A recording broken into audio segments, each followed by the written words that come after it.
to You Can Do It Too, a podcast highlighting regular folks who followed their dreams and made it happen.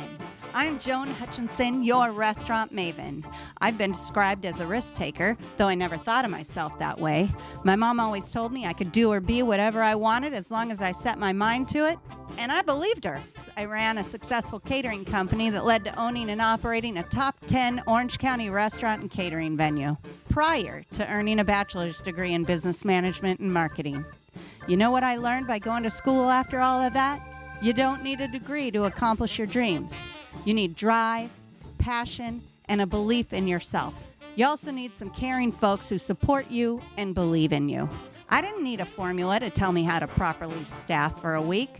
I needed common sense and a deep care for creating outstanding dining experiences for my guests. I've been coaching and consulting with salespeople and small business owners for the last few years and blogging with business advice. I just wanted to do more, to reach more of you. I decided to talk with folks I admire, who kick ass at what they do, to show you that you can do it too.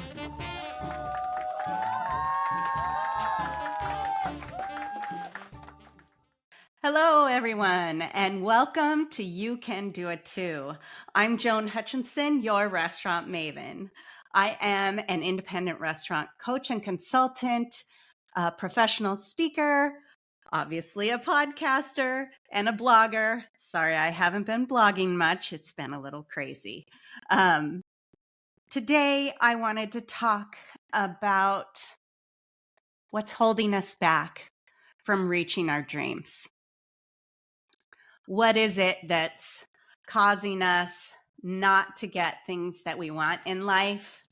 And I just wanted to talk to you all about it because this podcast is about inspiration. It's about inspiring us to reach for those stars and look at what it is that we think is going to enrich our lives and fill us up and make us happy and get where and what we want in life. And so often we let things get in the way. And, we need to take personal responsibility for that, but we can't beat ourselves up too much. Okay. When we're kids, people will ask little kids, what is it that you want to be when you grow up? And they'll say, oh, I'm going to be a doctor. I'm going to be a lawyer. I'm going to be a firefighter, a policeman. I'm going to be a business owner. And then as we get older and we learn more about what it is we really like and don't like, all of those things change. Even after we go to college, often we don't end up doing what we went to school for. That's true.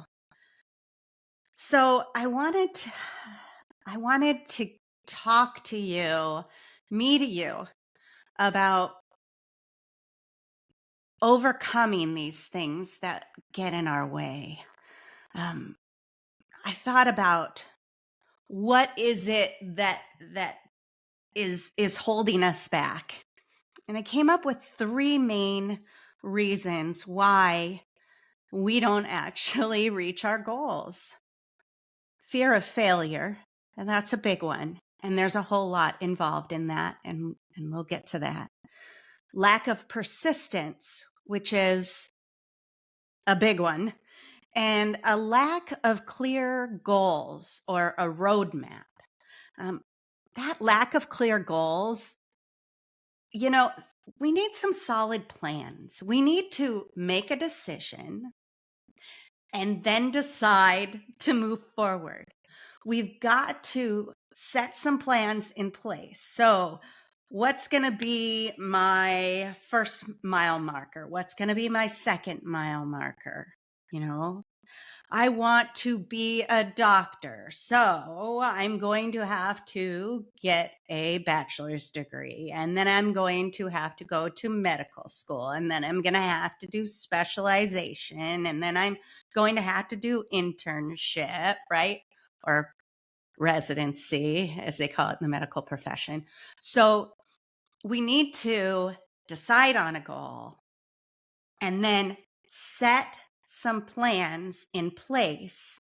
And then the most important thing, we have to take action towards those goals.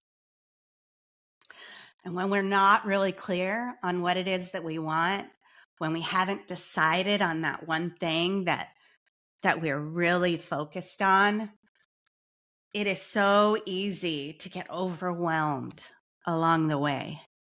We make the wrong turn and then we just get sidetracked and get into that. And then before we know it, it's been 3 years, right? Lack of persistence. If we really want something, if we're really serious about making it work and getting where we want to be, we have got to have a sustained effort. We've got to have some resilience. We've got to, when we hit a roadblock, we've got to push through it. We've got to see it, as Amy Gale of Anchored Roots said, as a hiccup.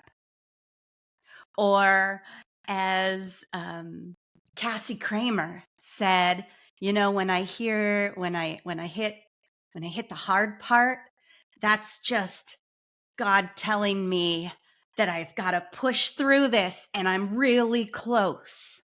So we have to do the work. We have to put the work in. We've got to push through and know that as long as we are moving forward towards our goal and doing the work, we're going to get there. The universe knows that if you do the work, you're going to get paid. So just keep doing the work. And the universe is going to see that you're doing the work and you're serious and you believe in what you're doing. And it's going to work. You've got to persist in that effort. Now let's talk about this big one, this fear of failure. I think a lot of us experience this, and many of the people that I've talked to on the podcast don't understand this fear thing, but a lot of us normal people do.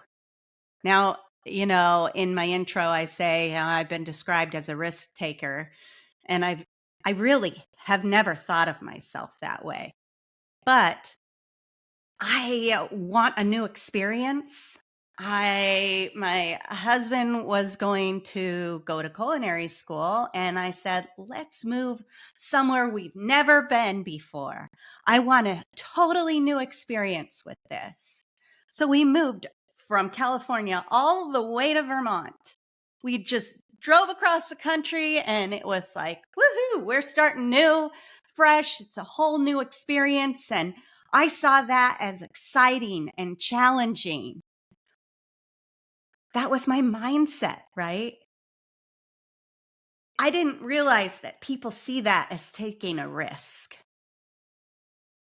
But to many, it was, right? So there's things that get in our way when we're talking about fear of failure. Perfectionism. Now that's a sign of fear of failure, right? You don't want to put your product out because it's not perfect. Caleb Suda, who owns Iron Duck and the Fresh Kind Kitchen, he said, done is better than good. And then Ginny St. Lawrence, she said basically the same thing. You got to put it out there. Don't be a perfectionist. It will never get out there if you're a perfectionist. And that is related to that fear of failure, right? You don't want to look stupid. You're worried about your self-esteem. Your self-esteem is connected to that idea of failure, right? If it works, then I'm a success. If it fails, then I'm a failure. You're not a failure. Just the thing you tried didn't work, right? The goal you set, you didn't fail. You just didn't reach the goal. Sometimes we avoid the challenges because we're afraid of that failure. We put things off. We procrastinate. I can say that word. Because we're afraid of that failure. We have a fixed mindset. So let's talk a little bit about mindset. Carol Dweck is a researcher, wrote a book on mindset. And she said there's two different mindsets, a fixed mindset and a growth mindset. People with a fixed mindset perceive that their abilities and their intelligence are fixed traits. So failure is going to reflect negatively on them. They think that what I've got is what I've got. This is me. I'm a brainiac or I'm not. I'm good at math or I'm not. So it's fixed, this fixed thing. So fear of failure is connected to that whole idea of a fixed mindset. The growth mindset is we believe that our abilities and our intelligence can be developed through dedication, through hard work, and through learning. So we're going to see challenges as opportunities to grow, right? I saw that move to Vermont as a totally new experience. I wanted to see what it was like to live there. And boy, was that interesting. You go from California where you can have pretty much whatever you want 24 hours a day. The grocery store has almost everything you need. In Vermont, the gas stations, well, when we lived there, I'm not sure if it's the same. The gas stations were not open on Sundays. So if you didn't get gas on Saturday and you were low, you were in some serious trouble. You couldn't buy beer in the store after 9, I think, on Saturday nights. But you could go to the bar, but you couldn't buy it in the store and take it home, which is bizarre to me. You had to go to a special store to get like dried beans. You couldn't just get it at the grocery store. You know, a lot of learnings there. But it was a great experience. Driving in the snow, now that was new. I went in a ditch. That was fun. But this whole growth mindset, really, really good to have. You've got to try and train yourself to see those challenges as hiccups, as bumps in the road, as when I get to this roadblock here, it's God telling me that I've almost made it. Keep pushing through. I'm telling you, Nikki, keep pushing through. You've got this. Hang in there. It's coming. Keep doing the work. So now if you'll hold tight, we just need to hear a word from our sponsors, and then we'll be right back. I am lucky to have some amazing award-winning cheeses right up the road. Door Artisan Cheese in Egg Harbor, Wisconsin offers small batch cheeses that have been winning awards for years. And in Wisconsin, that's some tough competition. You don't have to live in Door County to get these cheeses, though. Just go to doorartisancheese.com and check out their selection. Their most popular is the Top Hat Cheddar, but my favorite is their beer-washed Gouda called Valmy. Check them out for yourself at doorartisancheese.com. If you're an expert in your field, have a unique story to tell, or an interesting point of view, it's time to explore the world of podcasting with Kitcaster, a podcast booking agency. You can expect a completely customized concierge service from their staff of communication experts. Kitcaster is your secret weapon in podcasting for business. Your audience is waiting to hear from you. Go to kickcaster.com/Maven to apply for a special offer for friends of this podcast. There's another study, a psychologist, Albert Bandura. He talks about self-efficacy. And when I read this, I didn't know what self-efficacy was. It's an individual's belief in their ability to succeed. So connected to that mindset. So people with high efficacy are more likely to approach difficult tasks as challenges to be mastered instead of threats to be avoided.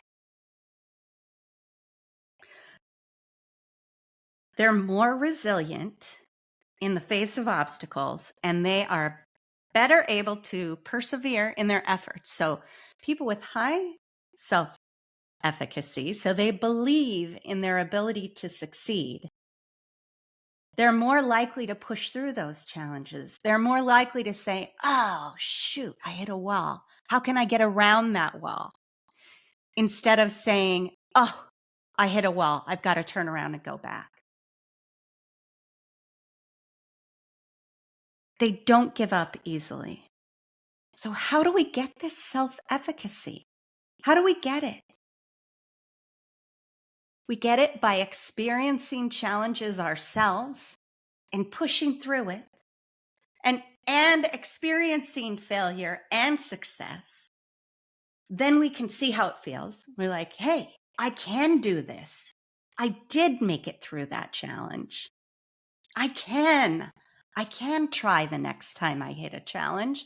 I know I've done it before, right? It's like when a little kid is learning how to walk.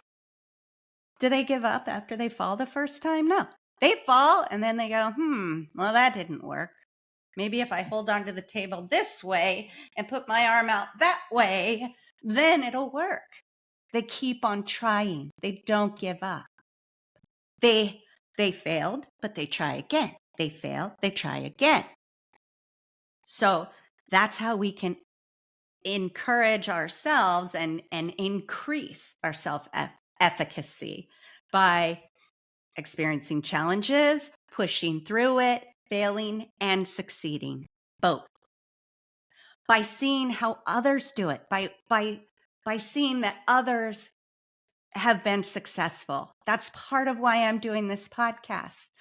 I need to hear from successful people. I want to hear how they did it so that when I reach those challenges, I can remember they pushed through, they got through it. Someone can do it, right? It's like nobody believed they could beat that 1 minute mile. Is that wrong? 1 minute mile. And then the runner did, and then everybody beat it because he proved that it could be done. So people could see that it is something they could do. This is what we talk about when we're talking about women and people of color in high positions in the government, in business, in acting, on TV and in movies. We want to see people like ourselves that are capable and that are making it and that are successful. Like Oprah said that Barbara Walters changed the world for women in general. I mean, overall, because she made it in the news industry. She was Oprah's inspiration. So seeing that other people can do this helps increase our self-efficacy, helps us believe that we can do it too, like the name of this podcast. Something I talk about in my intro is having passion for something and then having people that support us along the way, so that encourage us. So hearing from someone that we love telling us that we can do it, that you've got this, you can make it, that increases our belief in ourselves as well. And one other thing is learning how to manage anxiety, learning to understand those feelings inside of us when we do get into a scary situation or something new, or here's a challenge. Understanding what that feeling means inside of us and saying, oh, that tingling, that thing that's making me nervous. Hey, you know what? That thing that's making me nervous, that's a challenge. And instead of calling it nerves or fear, I'm going to call it excitement. I'm going to rename that. I'm going to reframe it and call it excitement, because excitement is good. Fear is scary, right? I know I'm talking a lot about mindset when I'm talking about self-efficacy, but they're so, so related and so, so important to us reaching our goals. I'm I'm going through some tough times right now myself, and I needed a push. I needed to do a little bit of research to help me maintain a positive attitude and keep me moving forward in a positive motion, keep me taking the steps I need to take to reach my goals, to be happy, to continue to do the things I love. I don't know if you're going through the same thing right now, but I know some of you might be. I figured that you could use this information too. So thanks so much for joining me today. And thanks, Chris Hutchinson, for editing this and all of my episodes. And as I said before, I am a restaurant coach and consultant. So if you know someone needs a little help with their business, shoot me a note. You can find me at yourrestaurantmaven.com. And I hope you're going to have a super successful week, year. We've only got a couple months till the end of this year. It's already mid to late October of 23. And I hope you've taken some time to take a look at your goals, figure out what it is you need to do to reach them before the end of the year. Have you stuck with your New Year's resolutions? If you haven't, that's okay. Let's set some new ones. I'm going to have some great guests coming up, so make sure that you like and subscribe to You Can Do It Too. And like I said, make sure you follow us on Facebook and check out the website. Have a great couple of weeks. Thanks again.